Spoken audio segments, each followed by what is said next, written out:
Telahim, Psalms, chapter 2, verses 1 to 6, with commentary following. Why do the heathen rage, and the people imagine a vain thing?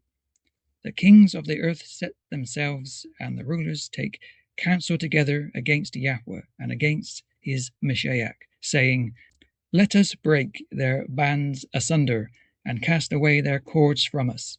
He that sits in the heavens shall laugh. Adonai shall have them in derision. Then shall he speak unto them in his wrath, and vex them in his sore displeasure. Yet have I set my king upon my holy hill of Zion. Here King David describes the nations raging and the rulers of the earth gathered together in rebellion against Yahuah and his anointed. The leaders of the world imagine they can break free from the authority of Elohim and cast aside his guidance. Never a good sign. Going it alone and trusting entirely in human ingenuity rarely ends well. The works of men's hands have a habit of breaking, usually right after a press conference declaring everything is perfectly under control. And when leaders abandon wisdom in favor of their own schemes and clever plans, the rest of us are left standing in the middle. Yet the psalm reveals the futility of such rebellion. Yahuah, who sits enthroned in the heavens, is not threatened by the schemes of men. Instead, he sees their efforts for what they are, noisy, determined, and ultimately powerless. After all, the creator of the universe already has things mapped out. He knows exactly what he's doing and doesn't leave the fate of creation to a committee meeting. And if we're worried about something, the instruction is simple. Ask, pray, trust that he hears.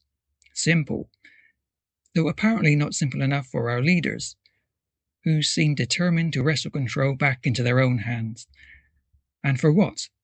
To prove who has the loudest speech, the biggest army, or the most impressive fleets of warships, all while ignoring the one who invented oceans in the first place. Despite the defiance of earthly rulers, Yahuah declares that he has already established his chosen king upon Zion, his set-apart mountain. Yahushua is our salvation, our Adonai, our eternal king. He doesn't need warships. He conquered death, which, historically speaking, is a far more impressive victory.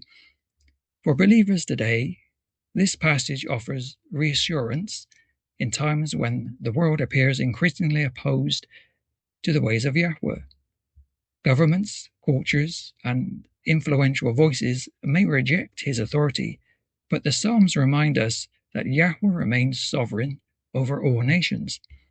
He sees and hears everything, including those uncharitable thoughts about your neighbor and his dog, and that moment in the shower when you delivered a very honest review of your boss's leadership.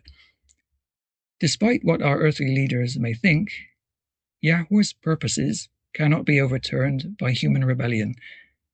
As followers of Yahushua HaMashiach, believers are called to remain faithful and confident, knowing that Yahuah has already established his rule. Even when the world seems chaotic or hostile towards truth, this psalm reminds us that Yahuah's plans stand firm and his knowledge will ultimately prevail.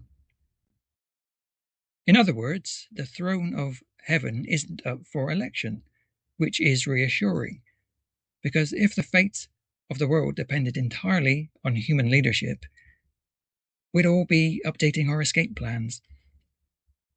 Thanks for joining Enlighten. Until next time, stay wise, and as always, praise Yahuah.